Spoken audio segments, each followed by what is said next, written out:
Some of the guys are asking me, did you buy anything from the Monkey Tools guy? You know, if you don't buy anything, he's not going to keep coming in. So it made me think, putting something in this week's video, episode 18 in the shop here. And I'm also going to have a separate video about this topic. Buying tools to keep your tool dealer coming in so that he can warranty your stuff is probably one of the poorest investment decisions you can make. Because if you average it out, say you're paying $50 a week, most guys pay $50 a week to the tool guy. Matter of fact, they'll pay $20, $30, $40, $50 a week to 3 brands, 4 brands of trucks. So think about that. $50 a week, that's $200 a month, $2,400 a year.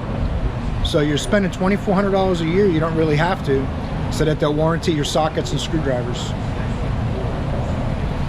So I don't, you know, sometimes we don't think things through like that. We just, you know, we're taught to think, well, you got to keep him coming in. You want to support him so he'll come back and be able to warranty your stuff. That's great if you want to support him and you have a good relationship and he takes care of you. But don't ever buy anything that you don't need to do your job just to keep that guy coming in to service you. Because if he stops coming in because you haven't bought anything for a few weeks, then you don't have the relationship he's leading you to believe that you have. Right? I mean, if you have to buy stuff so he'll come in and give you great service and you have a great relationship, but if you don't buy something, he's going to stop coming in,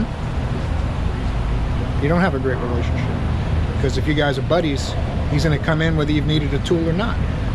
Maybe it'll be a real quick visit and stop by, everything good, you know, drive out of the parking lot. But if he just stops coming in, that tells you a lot right there. That's why it doesn't hurt to buy, you know, wherever you can find the best deal or tool that does the job for you, you get it. Because most of the time that's the case, and you don't really have a good relationship as you think. It seems good because you're spending a shitload of money on his truck. So I want the younger guys to not have that mentality. I had that mentality the first 35 years of my career, and I spent a crap ton of money, hundreds of thousands of dollars on tools, and I bet you $25,000 worth of those tools I didn't need. I could have done my job just fine without. So that's why a lot of these videos seem anti-tool truck. They're not.